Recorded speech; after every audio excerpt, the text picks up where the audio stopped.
Tinsley, does client confidentiality mean nothing to you?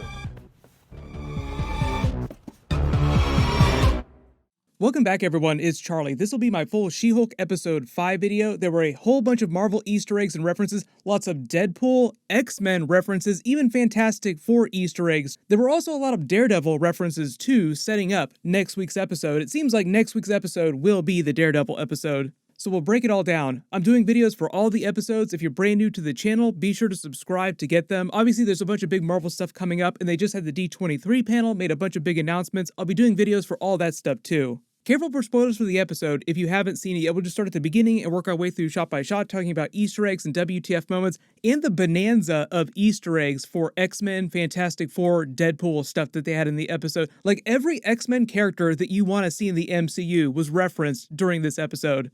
Any tips on getting into the MCU there, Korg? Like, what is going on here? Do they already exist in the MCU? Is this what they're telling us? Like, is this why She-Hulk is referencing them? Because why would she be doing that if they didn't already exist in the MCU? So many theories just exploded after the end credits scene this episode. But the actual title of the episode is Mean Green, and straight poured into these jeans, it's a reference to She-Hulk's dating profile on the Tinder joke version of the MCU app called Matcher, which she winds up using to win her case against Titania. The episode is mostly a She-Hulk versus Titania episode, but they also set up the person who's making her superhero costume, and he's kind of like the She-Hulk version of Melvin Potter in the Netflix Daredevil series, making all the superhero outfits. Which is also where we get our Daredevil reference too, like we find out that he's making Daredevil's new yellow costume. Which is why I say Daredevil is probably going to be next week's episode, because like at the very end, they end with that tag scene showing Daredevil's costume. And Titania is like a long-time She-Hulk villain in the comics, but the way they're using her in the MCU is like the most thought version of the character ever. She's like the queen of Thoughtlandia in the MCU, like the worst version of an influencer peddling all kinds of fake snake oil, health, and beauty products that you could possibly imagine. You can make all kinds of real-life references, like who is it she's directly parodying here? Like pretty much every terrible influencer on Instagram and TikTok that you can think of. A lot of weirdo thoughts out there like this, selling fake beauty and supplement products on Instagram and TikTok. The actual opening scene is of Titania's fake advertisement she creates for her bogus health products and supplements line she's peddling, using She-Hulk's name to get back at her for beating her ass in court, literally, like physically beating her ass, and to cash in on her name recognition, because She-Hulk became super popular overnight when the video of her circulated on social media beating her ass. You notice throughout the episode, like she's kind of trying to peddle herself as a fake version of She-Hulk wearing those green clothes. Some of the weird supplements that she's trying to sell, the beauty products, are green themed. Even though they kind of joke that they're basically the same product, just repackaged and renamed as different things. They make a lot of snake oil references, so you could also make a Captain America Serpent Society joke if you want to, because this whole episode is just riddled with all kinds of Easter eggs and references to different big Marvel comic book properties. When she's driving through Los Angeles, most of these locations that they show you are actually real locations in LA. Like she's on Sunset Drive here, driving past the billboard near Chateau Marmont. I haven't been there personally, like it's not quite as big as people think that it is, but it is a long-time celebrity haunt. Also, her billboard here mentions her products are available at the pop-up store at the Grove. That is a real-life Los Angeles shopping center that you can go to, which she does go to later in the episode. Also, the funny thing here too, if you haven't ever lived in Los Angeles, billboards like this are very common. So even though it's meant to be a joke in the episode, there are giant billboards like this up and down Sunset Boulevard that they'll put stuff like this on periodically. You notice she's calling all of her followers on social media Titaniacs, which is ironic because she's kind of a maniac. Also on the flip side, She-Hulk's whole thing is using her rage to Hulk out. She winds up having to explain the situation to her cousin Ched, who is a total idiot the way they play him in the scene, thinks that she's the one selling the products because they got her name all over them, which you see him in the end credit scene actually peddling the products like he said he was doing. I'm making a killing off of all these. Then they have a new custom version of the title scene intro where the She-Hulk logo changes to the pink Titania version of the logo, also with a different Titania version of the She-Hulk theme song with her speaking over the end of it. She's got this whole infuriating fake Valley Girl accent way of speaking. I don't know if that's fake in the context of the MCU, like she's just faking all this and she speaks differently because she is in later episodes. So we'll see if her voice changes in later episodes when she actually starts literally fighting She-Hulk. But like I explained, her whole thing is being the uber thought of the MCU, like the Thanos level thought on planet Earth. This actually looks like a real pop-up. I've actually been to a lot of these in real life, and they are funny kind of like this. They make the snake oil reference. Like, the whole idea is that she's selling all these fake products, just repackaging them and making them sound different. But she's charging people a bunch of money for it, getting super rich off of it. There are actually a lot of people that do this in real life, like sell these weirdo products and supplements and beauty lines and get super rich off of it. Later at the office, Josh Segarra's Pug asks Nikki to help him snagging some of the new Iron Man 3 shoes that are being released. There was an advertisement for them on Jennifer Walters' browser in an earlier episode, and in the trailers during the Daredevil episode when you see him show up and they start going at each other. She's wearing her comic book accurate suit, which they give her in this episode. You also see her wearing Hulk-colored versions of the Iron Man 3 shoes. And obviously the shoes themselves are meant to be a reference to the Iron Man 3 movie. So it sounds like Nikki is the person who gives her the extra pair of the She-Hulk shoes, or Pug gives her the extra pair of the She-Hulk shoes that he gets. We also find out that Pug is a huge sneaker fiend and collects a bunch of special edition sneakers. In the end credit scene, when they reveal all the X-Men, the Deadpool, the Fantastic Four Easter egg sneakers in the background, that's meant to be his closet that they're in. Like, Nikki is visiting his place and seeing his collection of limited edition sneakers. Don't worry, I'll explain what all these are references to, like all the different characters, the X-Men, Fantastic Four, Deadpool characters they reference at the end of the video. There's like so many characters they reference in this scene, it'll probably take me like half the video just to explain every single one of them. When he calls his special drip broker Alonzo, obviously it's this character here, but the name is a reference to Victoria Alonzo, who is a real-life Marvel employee who's like one of the most powerful people at Marvel Studios under Kevin Feige. She's in charge of all their post-production that they do on the movies and the Disney Plus series, so you see her at a lot of the premieres and some of the behind-the-scenes that they put on the home video releases. She-Hulk breaks the fourth wall to comment on Titania's social media account that also exists in real life. Marvel actually created real Titania profiles on all the major social media platforms like Twitter, Instagram, TikTok, with the actress posting content on them as if she were the real Titania, just sassing on She-Hulk. The joke here about the boba shop is also a funny Shang-Chi Easter egg too. In real life, the Shang-Chi actor Simu Liu actually just started a real boba business on the side, in the same way that a lot of celebrities in real life start their own small businesses on the side, apart from their acting jobs. Inside, there's another QR code that you can scan to get another free She-Hulk comic book. And they have this huge joke about him peddling all this bootleg Avengers merchandise with all the logos and the colors just being a little bit off.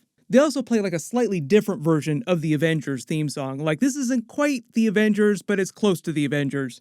The mugs say Avengers with an O. We actually see a version of that mug in the end credit scene with her holding it up in evidence, so they might use that in a future episode, or it might just be a funny thing that they included for the end credits. They flip the Hulk colors, they flip the Iron Man colors. The Thor mug says Thur instead of Thor with an O. They wind up walking away having to buy some merch, wearing it, and then they tell all these lies about Jen already being an Avenger in order to get the appointment with Alonzo. Later in the episode, they talk about the paperwork still being in progress. That's actually a real-life reference to She-Hulk eventually being in Avengers 5, Kang Dynasty, and Avengers 6, Secret Wars. Like, they're referencing that Marvel is still working out the deal, the paperwork, for her to come back as She-Hulk in future movies, which she will, of course. That's why they keep making references to her being an Avenger during the episodes. At her law firm, they bring back the Mallory Book character, who is a comic book character who also works at the GLK&H law firm that She-Hulk works at in the comics. Like, this is all a comic book thing. But in the comics, she's just a normal person. She doesn't have any special powers or anything like that. The whole idea during the episode with characters yelling at her about the trademark for her She-Hulk name and her being comfortable using the name on a regular basis is just setting up the idea that she will eventually just start to think of herself as She-Hulk normally, like the other regular Avengers characters think of themselves. They make more Doctor Strange and Thor Avengers references, claiming, and this is a true fact, that they didn't have to actually trademark their names because those names that they use are their real birth names. They're not pseudonyms. Like, that's an actual real legal thing. When Titania calls She-Hulk Shrek, that's actually a joke that people have been using in real life. Like, ever since the She-Hulk trailer started dropping, people have been making Fiona references, saying that she looks kind of like Fiona just because of the way her special effects look compared to the regular Bruce Banner Hulk special effects.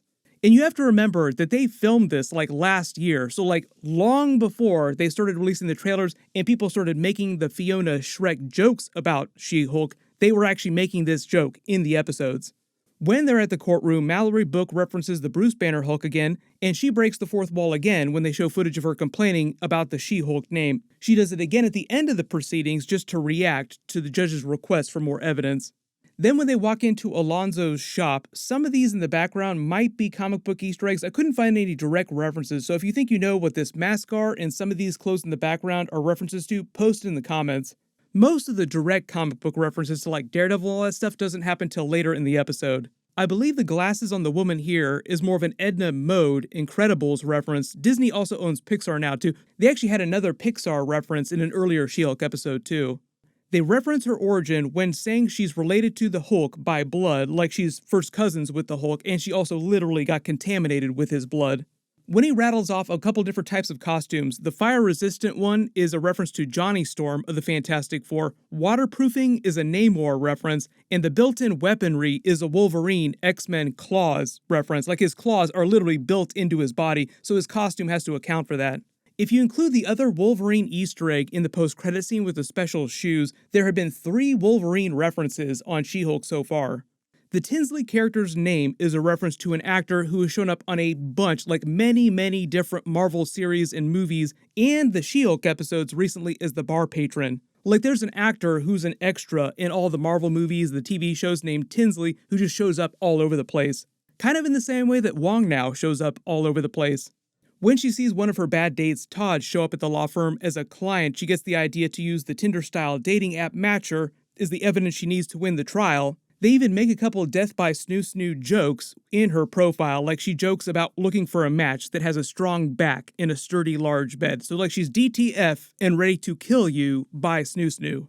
It'll hurt, but you'll enjoy every second of it. One of the horniest Marvel series that we've had so far. One of her bad dates makes a pass at Titania on the way out of the courtroom, which she's like, okay, sure, whatever, let's go do it, you can buy me stuff.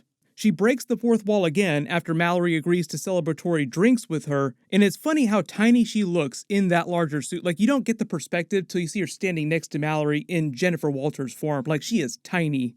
She breaks the fourth wall again when she remembers that her new superhero outfits are done, and when she tries on the regular-looking business suits that he created for her, the little something extra that he references is her comic book accurate purple and green suit. When she says she won't have the occasion to wear the superhero suit, he also picks up Daredevil's yellow helmet in a box. Like, this is literally Daredevil's helmet that we see in all the trailers, and he passes by Daredevil's new costume on a rack here. Like, this is Daredevil's rack, and he's creating suits and a new superhero suit for him, too, that he's coming to pick up. The tag is also yellow and red for Daredevil colors. And because the episode ends on this moment, I think this is basically them just telling us that the Daredevil episode is next week's episode 6. Like, a confidential client is coming to pick this up in next week's episode. So the whole idea is that Daredevil got his new suit from this guy too, like Melvin Potter style. This guy just created another superhero costume for him. And that's probably how they explain it being yellow with a stark contrast in red. The suit does look exactly like his Netflix suit too. Like, it's the same suit with just a little bit of yellow on it instead of this solid red and black. I'm kind of wondering if they're going to have a joke about it during the episode too, where like She-Hulk jokes about it being too contrasty, like, why do you want to stick out so bad if you're being a vigilante on the DL? Don't you want to hide? And that might inspire him to get the black costume from the comics, like the Daredevil Back in Black costume, or the solid red one that they'll have during the Daredevil Born Again series. They actually just debuted a brand new logo for Daredevil Born Again, and it's like his comic book logo that he wears on his chest. He's supposed to come back during the Echo episodes next year before Daredevil Born Again, and I believe when he comes back on Echo, he'll also have another different suit. It might be like the Back in Black suit. I'm assuming he'll get a new version of the solid red one also sometime during Daredevil Born Again when those episodes happen. Then during the end credit scenes, the new scenes that they added to the actual end credits are Titania on one of her fake ads and the poster she was signing at her pop-up earlier in the episode. There's a scene of Ched hustling the She-Hulk products that he was talking about for Titania, that he'd be making all that money. It turns out her boss was secretly using the Booty Boost smoothie that she had been selling because apparently he just wants more junk in the trunk. One of the associates at the firm is side-eyeing him as he walks by, like, what? Then we get the end credit scene that everybody's going to be talking about for like the next week. Like all the X-Men, all the Fantastic Four, the Deadpool, everything that you could possibly imagine here. Like every major character that you want to see in the MCU. We find out that Pug winds up getting his Iron Man 3s that are themed like Iron Man's armor. In the background, just calling these out as many as possible. The purple and green ones with the pumpkins are Green Goblin shoes. The orange and blue rock-looking ones are for the Thing from Fantastic Four. Beneath it on the right are Vision shoes. Below that are Captain Marvel. Next to her are the Cyclops X-Men shoes. From top to bottom on the left side of the shelf, at the top it starts with regular Bruce Banner Hulk shoes for purple and green. To the left, the flaming red and white shoes are actually for the classic Falcon costume. Beneath that, there's Nova shoes. There have actually been rumors of them doing a Nova Disney Plus series. To the left are the Ghost Rider shoes with the flames and the chain. The ones with the orange, the green, and the wings are Namor's shoes because of the wings on his feet. He actually has those in the Black Panther Wakanda Forever trailers. The yellow and blue ones above the thing seem like Wolverine shoes. These are for Thor. The green, yellow, and white ones might be for Rogue's costume, also X-Men. I'm not sure who the solid yellow ones are for. They could be for like Iron Man's classic gold armor. There are a lot of solid yellow costumes in Marvel. When they zoom out and you see a whole bunch more, on the bottom right you see Spider-Man shoes with the spiders on them. Beneath those, the white ones with the moon on them are for Moon Knight. On the far left you see Doctor Strange shoes. I think the brown and red ones are for the Dora Milaje. The green and yellow ones with the lightning bolt are for Quicksilver, also X-Men. Up on the top right, the purple and red ones are for Magneto. The yellow, red, and white ones might be for Daredevil, could be for Yellow Jacket. There's Captain America ones. Beneath him are the Deadpool shoes with his mask. Down below Cyclops, the solid black ones are for Black Panther. And then there are a couple more, but they're just a little too blurry to spot any particular Easter eggs. So if you think you spotted any references in the other shoes that I didn't mention in the video, just write them below in the comments. But the whole idea is that these are meant to be like core X-Men characters, like the ones that you want to see, Fantastic Four characters, Deadpool characters, obviously. And the whole idea is like, we know we're getting Deadpool 3, we know we're getting a Fantastic Four movie, and the closest we've gotten to actual X-Men in the 616 MCU universe is them mentioning Miss Marvel is a mutant and playing the X-Men the Animated Series theme song.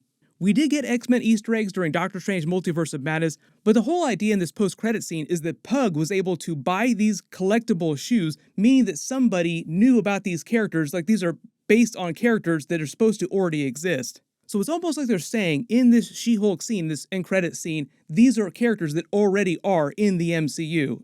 You can post all your theories about that in the comments below. Like, how is it that somebody knew all these characters existed because these are all based on their comic book accurate costumes?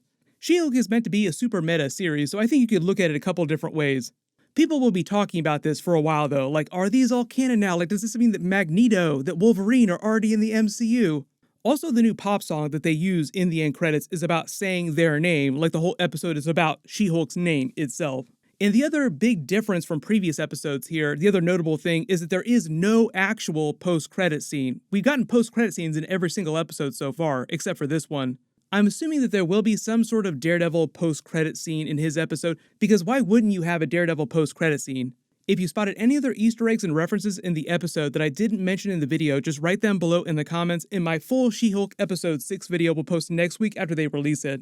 My House of the Dragon episode 5 video will post on Sunday, and big reminder, the Star Wars Andor episodes also start next week. That'll be on Wednesday, so those videos will post the day before I post my She-Hulk episode videos. Everyone click here for my new Marvel Thunderbolts first look teaser video, and click here for my House of the Dragon episode 5 trailer video. Thank you so much for watching, everyone stay safe, and I'll see you guys in the next one.